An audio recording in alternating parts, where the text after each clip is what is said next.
Hello everybody, Michael here for Tactica Imperialis with another one in the series, another video, sorry, in the series of custom rules that I started with Codex Adeptus Mechanicus.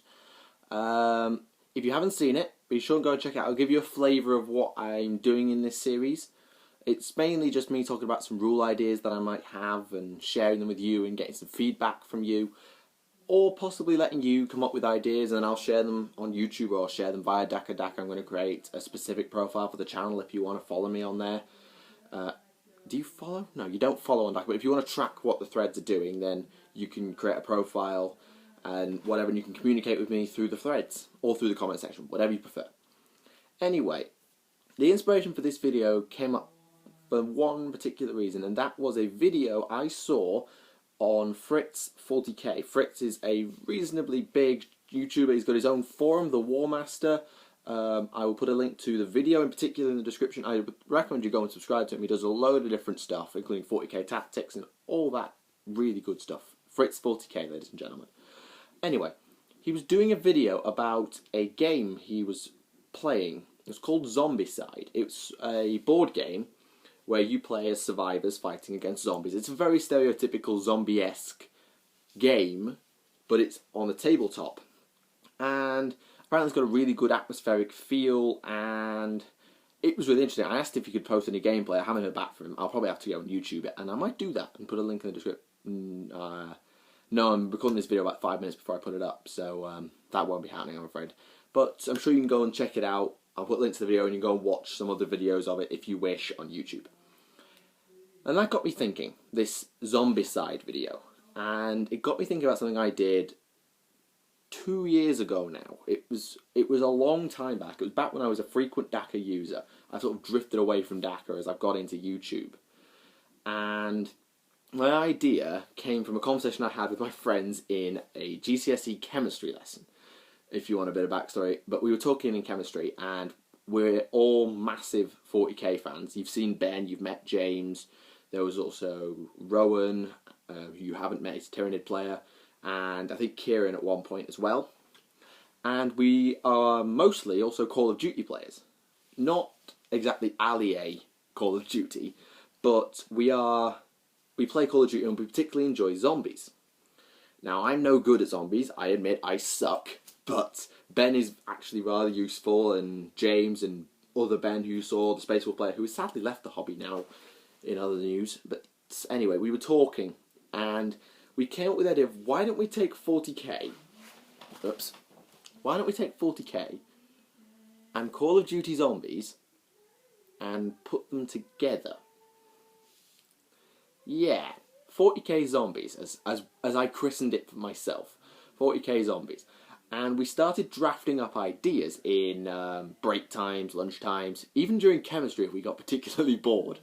But we all started drafting up ideas for movement and gameplay mechanics to make the game work within a 40k rule set, but also have the feel of Call of Duty Zombies. So that small group, large waves, having to run around and get guns off the wall and traps and all sorts of clever things, and maybe even doing a full campaign story mode if we got that far. And I took this idea and I shared it on Dakka a long time ago. Now, as I said, it was like 2 years ago, and it got a mixed reception. Just the idea in general got a mixed reception, and a couple of people got on board. I'll put the thread in the description. The thread has died, as in you don't post on this thread now because it's so old. But if you want to read the thread, I confess to you, it is 30 pages long, and most of it is just 3 people having a conversation. But it's all constructive, it's all shown how the rules went together. And on the first page, if you don't want to read all the construction nonsense, the current set of the rules is there. Now, I played it, and it was okay. It wasn't amazing. There were a lot of things that were wrong with it. That was partly down to us. We didn't have a lot of terrain when I played it. I play tested with James. And I think some of the mechanics were still too clunky. We hadn't refined it enough, and that's fine. That's what happens. Custom rules they're never quite perfect first time out. Even after 10 or 20 revisits, they're still not perfect, particularly when one person is in Australia, one person is in America, and one person is in Britain. Playtesting is a little difficult. But we got something. We have a usable set of rules. Some of it is a little confusing if you haven't played Zombies and if you haven't played 40k. And the one thing I regret is there is an action point system. And that means that the player can only do so much in one turn. It's not just move, shoot, assault.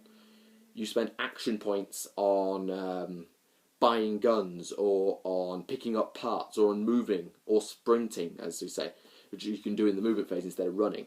And we introduced an ammo counter. So, for example, you all start with, I think it was a las pistol or a bolt pistol, and that has infinite ammo. That's not going to run out, because it would be too unfair to make people resort to using a melee weapon when the stat line is something of an Imperial Guardsman type thing. So we gave them an infinite ammo las or bolt pistol, and then you could buy weapons off the wall. So, for example, in the first room there was a bolt gun and a shotgun, or something like that. And then as you moved forward, you found weapons like the storm bolter and the flamer and the grenade launcher, all the way up to the big weapons like the heavy bolter, the assault cannon, which was absolute gold. However, these weapons had an ammo count, and that meant they ran out of ammunition. Now, that meant you obviously had to either go back to that wall slot and buy more ammo with the points you collated during the game by killing zombies or rebuilding barriers or whatever, or you had to buy a new gun. And if you'd worked your way up to the heavy bolter and pulled the heavy bolter and it ran out of ammo, you had a problem. Especially if you had a bad shooting. Now, because of the action point system, you could shoot any time, and you could shoot multiple times. It's kind of like Space Hulk. I think of Space Hulk as in you can shoot multiple times if you have the action points to do it, and you get more accurate as you do it, but of course you're burning your ammo. Particularly if you've got something like an assault cannon or a heavy bolter, you're going to burn lots and lots of ammo, which is unfortunate. But that's a choice that a player has to make, and it's the same in Zombies. Do you save your precious weapons ammo and use a smaller weapon that you can keep buying ammo for, and then just run the zombies? Or do you cut them down and then potentially lose your amazing weapon because you ran out of ammo and are out of position to buy any more? Or, because we introduced a box, you got it out of the mystery box, which, it was iffy. It was a D3 followed by a D6. Those special weapons, heavy weapons, and melee weapons. So you had some very special war gear, and if you pulled it from the box and you ran out of ammo, you were stuffed. And it's a choice that all Zombies players have to make. And that was the basics of the mechanics. I mean, the zombies had barriers, and they spawned in a certain amount, depending on the round number, the player number, and such. You had revive, so if a player was reduced to 0 wounds, because they start with 2, because to represent 2 hit from zombies, you had 2 wounds. And if you went down, your teammates had, I think it was 3 or 5 turns to revive you on, I believe it was an initiative or a leadership test to get you up, and then you could carry on as normal. And that's how that worked.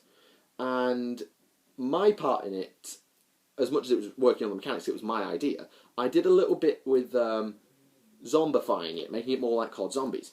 And so I introduced the idea of a trap system. So we have electric trap, acid trap, the head chopper, the trample steam, and that was it. We had the 4 traps: the electric trap, the flinger trap, the acid trap, and the chainsaw trap, as I call it, because I don't think I'm allowed to say the head chopper, because that could be copyright Treyarch.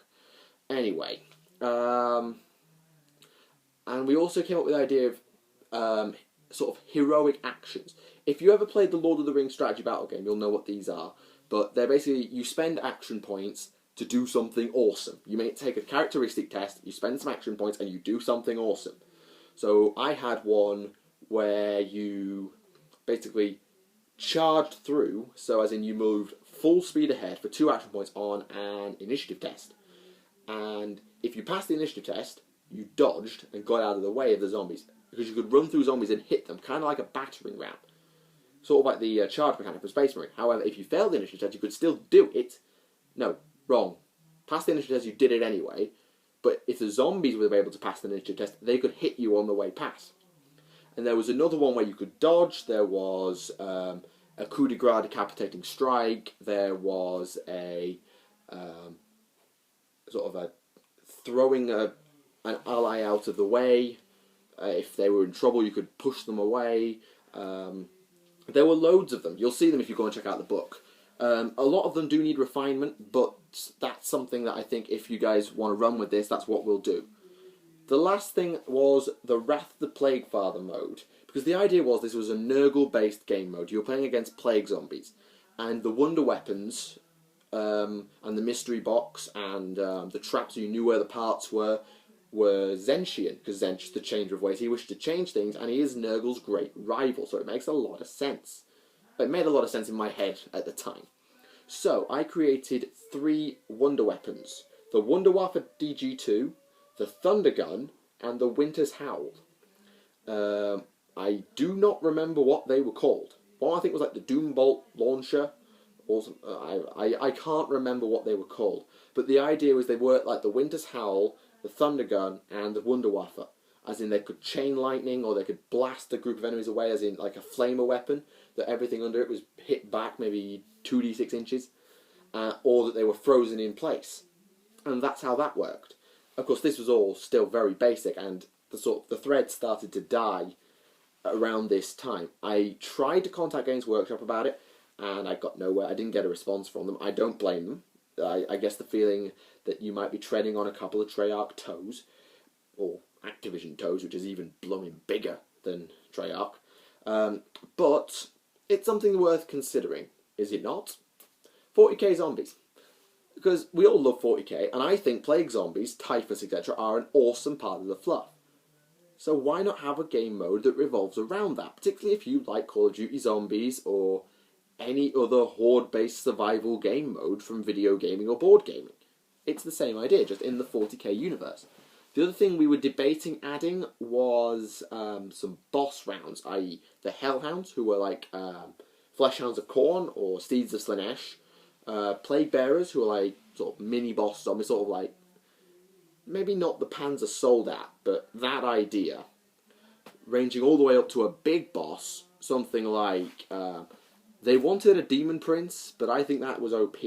So I think we turned it down to a Demonic Herald or something like that you could beat maybe round 20 or round 25 when you've got perks and you've got points and you've got guns and you've got equipment, and you can go and kick this thing's ass. Maybe not a Herald, maybe it was a Demon Prince.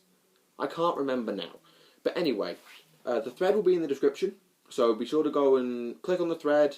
If you want to read 30 odd pages of how the game came about, do so. But if you just want to read the rules, it's on page 1, top post. If you want to go and check out Zombicide, go and check out the video that will be in the description, and subscribe to Fritz, he's a really good channel, and maybe go and join his forum. So, yeah, that's all. If you have any comments about 40k Zombies, I am happy for you to go in the comment section and talk about it there, or I am going to, well, we'll see what your feedback is in the comments or on Twitter. That's what we'll do, and then once that's done, what I might do is take 40k Zombies and put it back on Dakka, or I'll take it to Bell of Lost Souls. I haven't got a profile on there, so I might go on Bell of Lost Souls and share it there. So we'll see how it goes, and I leave it with you. Let's see what you think. So hope you enjoyed the video, hope you enjoyed the game. Maybe if you want to play it, play it. I have absolutely no qualms with you doing that. So thank you for watching. My name is Michael, and I will see you again.